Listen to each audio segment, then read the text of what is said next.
My name is Elle, and I'm a transgender woman talking about change. And I guess specifically, I'm talking about how people change. It is a question as old as time. How do people go through changes? How do they make the decision to make the change? How do they actually make those changes in their life? I'm recording the episode late in the day on Monday because we're making some changes to our house. I've been helping my wife a little bit with some work in the bathroom, and there's going to be some changes in there, some kind of heavy duty changes, which is really fun. And I am also just finishing my program, my therapy program, and one of my last assignments that I had to do was a theory of change. It was a paper we had to write early on in the program 2 years ago, theory of change, and it essentially was, from what we had gathered and what we had learned and from our life experience and from what resonated with us, what therapeutic or what theoretical models most resonate with us in terms of helping people change, helping clients change the way that they want to. And we actually had to revisit that paper just this week. I'm in the final week of the penultimate semester of the program, and I had to write a revised version of a theory of change. And of course, in terms of my therapy program, my master's degree in therapy, we're talking about a theory of change in a technical sense. Inside a therapy room, what techniques and theoretical models and empirical evidence is there for the way that you like to do therapy. And for me, just to answer that question really briefly, I when I'm working with couples, I really love EFCT, emotionally focused couples therapy. It's built upon the attachment model of Bowder, and it is brilliant. It's wonderful. It's amazing. It's an experiential type of therapy, and so a lot of the change happens in the moment, and it's lots of invitations to invite couples to go sort of deeper within themselves, and similarly, and within themselves with each other in the room. And then with individual therapy, I really like this type of therapy called IFS, which honestly has limited empirical research thus far. I mean, there are a few small studies, but there's not a lot yet. But a lot of folks are finding resonance with it.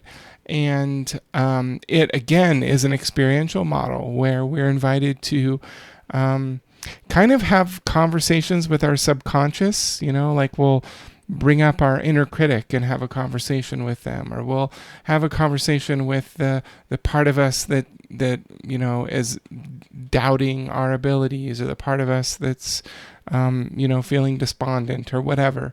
And again, very heavy on what happens in the session. There's all sorts of stuff. Creating this safe environment for people to role play and enact things, and to have supported conversations in ways that they aren't necessarily able to or don't feel confident doing in their day-to-day life. And there's some amazing thing about it, the way that these experiential techniques jar shifts for people and can help create change. There's this, it's like magical power somehow in bringing things to the surface and naming them and speaking them out loud, sometimes for the first time. So that's the kind of therapy that I like to do. But that question about the theory of change and sort of leads me to take a step back and to ask the question, how do people change? Which is what I was wanting to talk about a little bit in this episode. How do people change? There may be people in your life that you really wish would change. Like I hope that Ben Shapiro and Tucker Carlson and Marjorie Green Taylor change. I I hope J.K. Rowling changes. I hope Donald Trump changes. There's lots of folks that I hope would change. But I kind of have my doubts that some of them will change. Because the truth is that, I mean, at least my 40 some years on the planet has told me that people, don't often change. That we kind of get this inertia going, and, we often just kind of stay in that inertia, and we keep going on the same path that we're going on. And that's sort of the norm. And I also feel like a lot of times, sometimes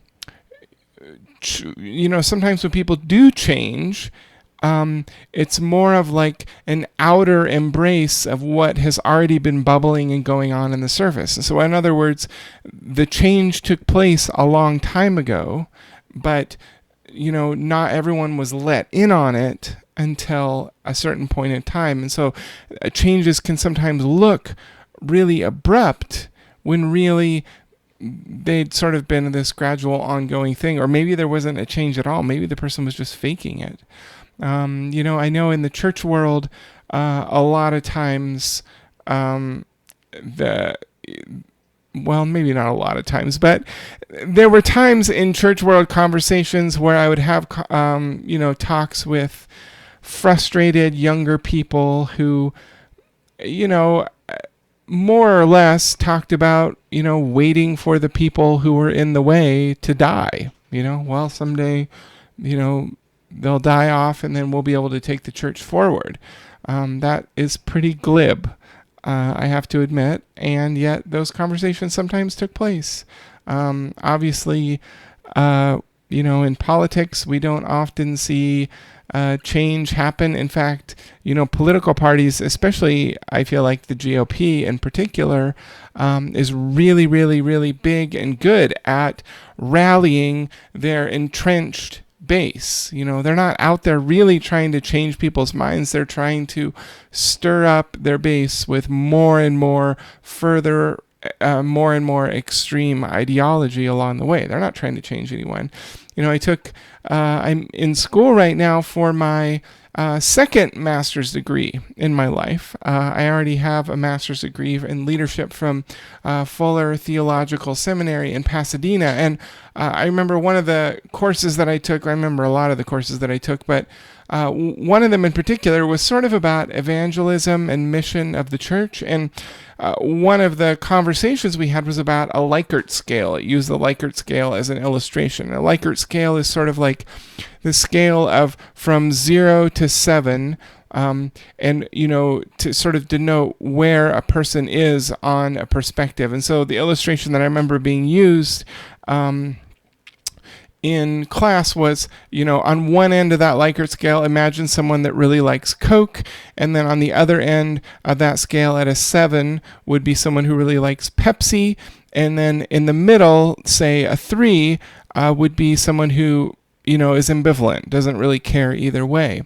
And part of the conversation that we had was that, if someone is at a 1 or a 7, if they're on their hard line extremes, it's essentially impossible to get them to change. It just is like, it's so unlikely that we shouldn't even spend any time. And of course, this was a conversation about evangelism, something that I always sucked at. Evangelism being trying to convince people to join your church or your religion or whatever. And so what the class taught was that it's much more useful, or much more, it's a much better or more efficient use of energy to focus on the people that are one step in, people that are on the edges. So like, say you're a Coke person and you're trying to get a Pepsi person to become a Coke person. It's better use of your time to focus on someone who's at a 6 with Pepsi than someone with a 7. And in fact, the goal should be to help them to see if you could get them to move from a 6 to a 5. So don't do a hard sell on them. Just see if you can kind of talk with them a little bit about, well, maybe I don't believe so hard in how good Pepsi is. Maybe I'll come over to the light side a little bit. You can see me tipping my hands a little bit. Coke Zero for the win. So, so I guess that's my first observation from my life, is that people usually don't change. And it's really hard to get people to change. And a lot of times, even if someone really, really wants to change, they can't. Hence, going to therapy or I think we should normalize therapy and everyone should go to therapy. But a lot of times people see therapy as like this last ditch effort, the thing that you go to or you do when you have no other options and you have no idea what else to do, right? One of the ways that I think people do actually sometimes experience change is through something like catharsis. So catharsis, in a technical sense, is emotional expression, right? But specifically, I think that the catharsis that comes from acknowledging a truth that's within our own selves or within our own souls, or coming to a new discovery or a new sense of self-awareness about something that's in our lives or something that's going on, and specifically embracing that.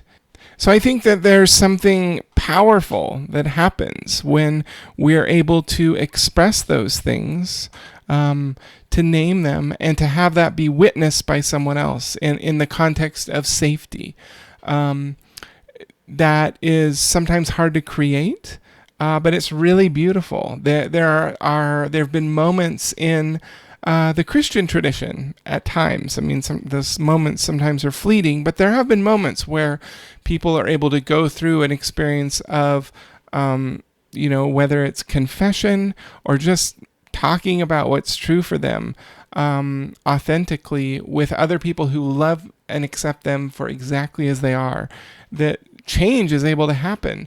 I think perhaps the best model of that taking place is in the context of AA or NA, the 12-step program.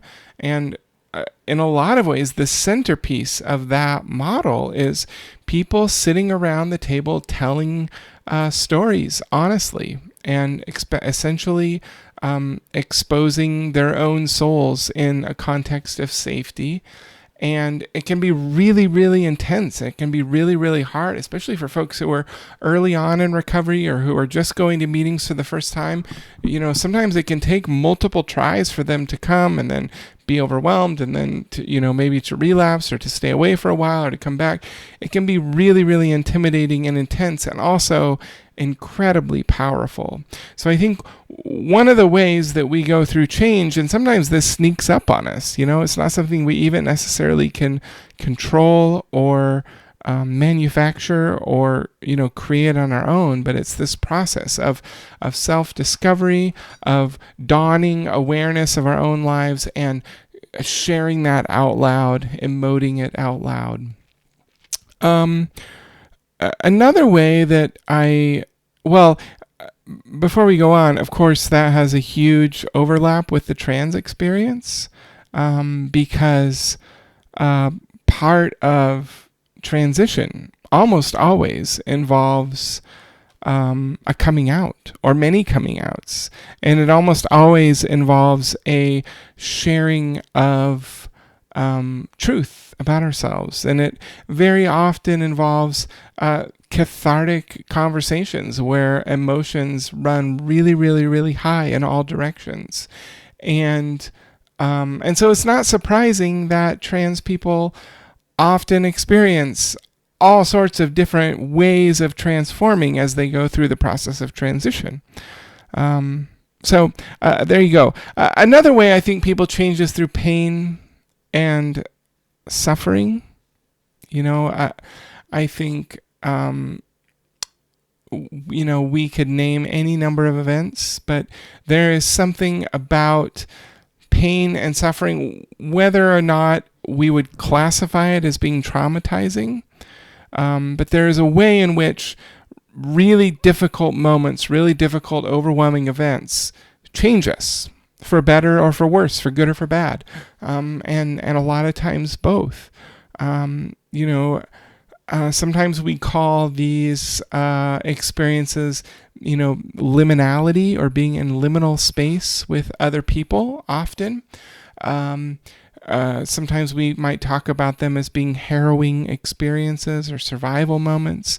I know for me, there have been many of those types of experiences in my life where, after having gone through it, and sometimes it may take some time afterwards to sort of fully recognize it and to fully realize that it took place, that the change has actually happened. But I've had many of them. Therapy school, God, is one of them. Wow. I enrolled just about 2 years ago, and life. I'm such a different person now. It's been so intense. I've been in school full time. I will have been in school for more than 2 years by the time I finish the program. And it's been incredibly intense, just all hands on deck, really, really hard emotional work. The homework or the schoolwork itself hasn't been the most difficult per se. I do have a comprehensive exam coming up in a couple of weeks, so talk to me in a little while. But it has been really, really intense. I'm very much a different person than I was when I started the program. Transition is a lot of pain. I've talked a lot about how gender transition is full of pain. I went to my electrolysis appointment this week, and I cried through it yet again. It's really, really hard on lots of levels. Going through a divorce is a liminal experience. Having to live through the death of someone that you love is an incredibly painful experience that's full of suffering. Going through recovery, I've already mentioned that, is a painful experience. Losing a job, going on disability, losing one's home, just on and on and on. There are lots of things that we go through in life that are incredibly painful, and whether or not we would categorize them as traumatic or not, they can change us. And sometimes it takes a little while after that. Sometimes it takes maybe even years. I had a conversation with a client in the last few months who shared about an experience that they went through many, many, many years ago as a child. And it was only now, with them as an adult, putting back together the pieces, that they were able to embrace and understand how that moment changed them. They hadn't fully realized it or integrated it yet, but it had happened. So pain and suffering, I think, is another one that changes us. And also, pretty much nobody chooses pain and suffering. It sneaks up on us. We step into it reluctantly. I feel like if the pain and suffering is something that we're consciously choosing and that we actually kind of want, I don't know if the power to transform is necessarily there. I think for change to happen through that kind of suffering, and this is a little bit mystical, but I think that we have to feel ourselves falling.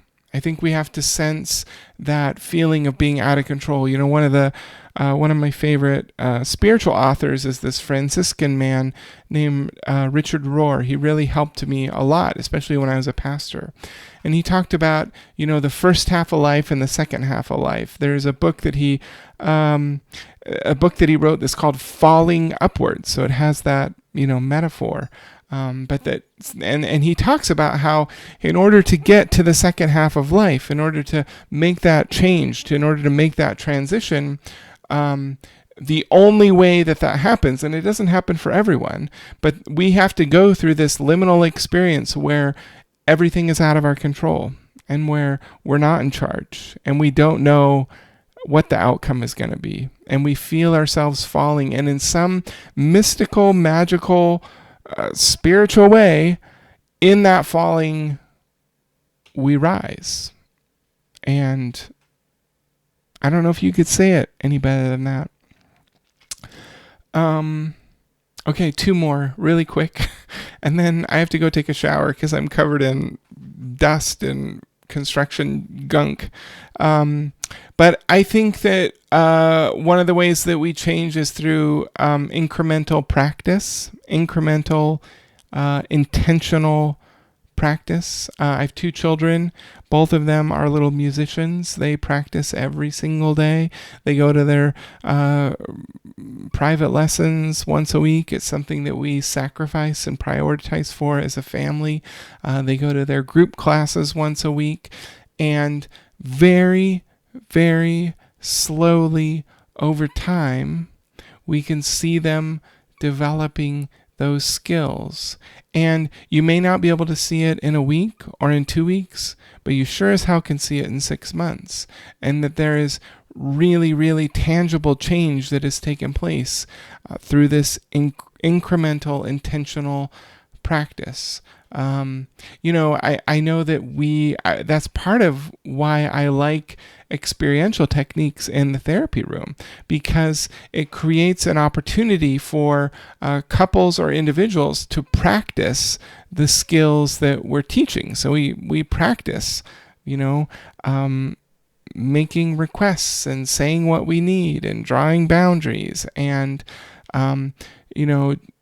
criticizing gently, and we practice how to get out of conflict and how to apologize and how to receive an apology and how to forgive and all this stuff. Like, we practice it in session, and part of the goal is that as we practice it, as we challenge our language, as we reshape and reform how we think and how we talk to ourselves and to others, we're able to do that in everyday life as well.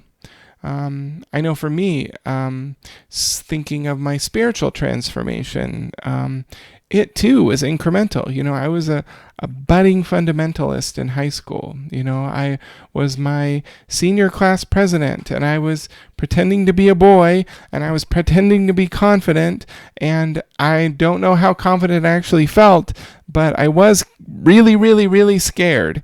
And I got up for my senior class speech and talked about how, money, sex, and power or drugs, money, I can't even fucking remember. But how these things, I know sex and money were two of them, how they will destroy you. And I was just absolutely terrified. And I was really, really rigid, and I was really, really judgmental. And as I went through college, and as I studied, and as I took courses, and as I was taught, ancient Greek to learn how to read the Bible in the original ancient Greek texts, and as I learned things, I gradually was able to become more open, more progressive, more curious. And a lot of times fundamentalists will say with fear, you have to watch out for the slippery slope. And I'm not really sure how slippery it is. I would say it's more of like a staircase. It's a lot of incremental steps. And I think that people stop at lots of places along the way. And a lot of times they stop because they get afraid. But I think that incremental practice, those incremental steps, those gradual processes, a lot of times produce change in us. So it's not like this one cathartic moment. I mean, I think that can happen. It's not like this one crazy moment of pain and suffering, although that can happen. There are times where it's incremental, deliberate, slow development over time.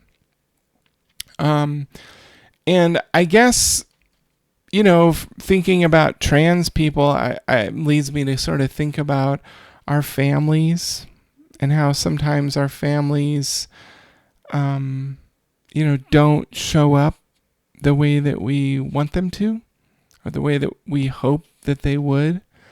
And, I think that sometimes um, change for folks, like, say, changing from being non-affirming to being affirming, I think sometimes that can happen incrementally, slowly over time. You have a kid come out to you as trans, and then you start noticing and hearing trans people, and you start to wonder if they might not be the boogeymen or the boogie people that you have heard from fucking Tucker Carlson about. And maybe there's more nuance to it than you had wanted to assume, and maybe over the course of years you become more interested and open, and maybe you eventually arrive at the place, well, I don't know what else they're supposed to do, but I would hate to have to be in that position, and so I'm going to support him even though I don't totally understand. And then gradually it moves forward from there to radical acceptance. Sometimes that's what change looks like. And that kind of leads me to my final observation about how people change, and that's through exposure to the other. In an earlier episode, a long time ago, I talked about, well, maybe it wasn't a long time, maybe a couple months ago, I don't know. But in a previous episode, I talked about travel and traveling as a trans person. And I mentioned at the beginning of the episode how important travel has been to me. And how it changed me. And, during that time in between high school and being, a married adult, that period, I traveled a lot. I went to Africa multiple times. I went to Europe multiple times. I traveled all over the place. And those experiences with travel changed me because I got to spend time with the other, I mean, I was the other to the folks that I was visiting, and that was great for them as well, hopefully. But I know for me being around them, it was incredibly, incredibly powerful. And I think there's something wild and, potentially earth-shattering or shifting that can happen when we travel. Now, it doesn't happen all the time. I remember we had a family friend one time who was telling us about, telling my wife and I about their hunting trips. They went on these hunting trips to Africa to kill, African animals. And it's like kind of horrifying to me, like maybe really horrifying. But what was even more horrifying was their sort of racist reports about the state of the government systems or the goodness of the people that they were interacting with. It was like completely horrifying. Just absolutely horrifying. I haven't forgotten the kinds of things that they said. And I'm not going to repeat them. They were awful, but incredibly racist. And so, I don't know if travel's a magic bullet. Obviously, like for these people, they were changed, or maybe they were changed. Maybe they were changed in a more bigotry type direction. I don't know, but it's not an automatic thing, but I do think that it being exposed to the other can be really, really powerful. I think it's part of the power of being in a metropolitan area. Like obviously, well, maybe not obviously, but I live in Redlands, which is not in the city. But we're an hour drive to LA. We're 2 hours to San Diego. And, if we were to drive to LA from where I live, it is city the whole way. There's no like open land or, fields or it's just houses and buildings and warehouses and neighborhoods and on and on and on all the way right into LA. And so in a lot of ways, we're on the skirts of or even part of the greater metropolitan area of Los Angeles. And because of that, we live amongst millions and millions and millions and millions of different sorts of people.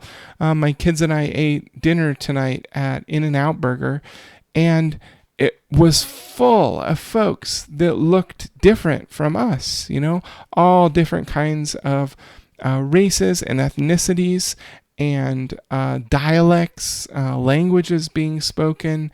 There were queer people there, visibly queer people, not just because I was there. Just all sorts of different kinds of folks. And, growing up in my hometown that you just heard about, like, essentially everyone is white, Anglo-Saxon, Protestant, Christian, whatever the heck that, like that, everyone is just a white Christian, and that's great. Like, I'm a white Christian. There's nothing wrong with being a white Christian. And if that's the only person that you're surrounded by, if that's the only kind of person that you have meaningful relationships with, you might get locked into a certain worldview or a certain way of thinking, and travel and interacting with the other may be a way to jar growth, which is why I think that having a queer person in your home is like one of the best ways to help said unaccepting parents and family members that I mentioned before, to help them change. They get up close and personal with the other, with someone that they didn't realize was the other, but then when we came out, they realized, oh wow, I have no choice but to confront this and to change or not. So how do people change? Well, they don't, but they do. It's hard to change. Sometimes change sneaks up on us, but I do think that it's possible. And so if there is someone in your life who really needs to change, I hope that you have hope, whether that person is you or someone else or both of you. I hope that this gives you a little bit of hope, because change is always possible, and it can be a really, really beautiful thing. Thanks so much for listening to the show, for hanging out with me for these few minutes. I will be back next week with another episode. I've been listening to Julia Serrano's book, All Sexed Up, which is about sexism and sexualization of people, and it is absolutely incredible. It's blowing my mind. And there's part of me that is tempted to give you a book report for that, because it's so wonderful. But there's also part of me that just wants to say, hey, go read her book, go buy her book, help her to make a few dollars.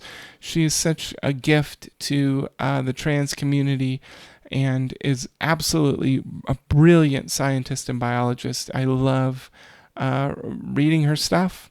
So again, thanks for listening to the show. Oh, also, I noticed that there have been a few negative reviews from transphobic haters, and if you haven't had a chance to drop a review in the show or drop a rating, I would really, really appreciate it. Thanks for taking that time and for liking and subscribing and sharing and doing all those things. It really, really helps to, expand the reach of the program. So once again, my name is Elle, and I'm a transgender woman talking.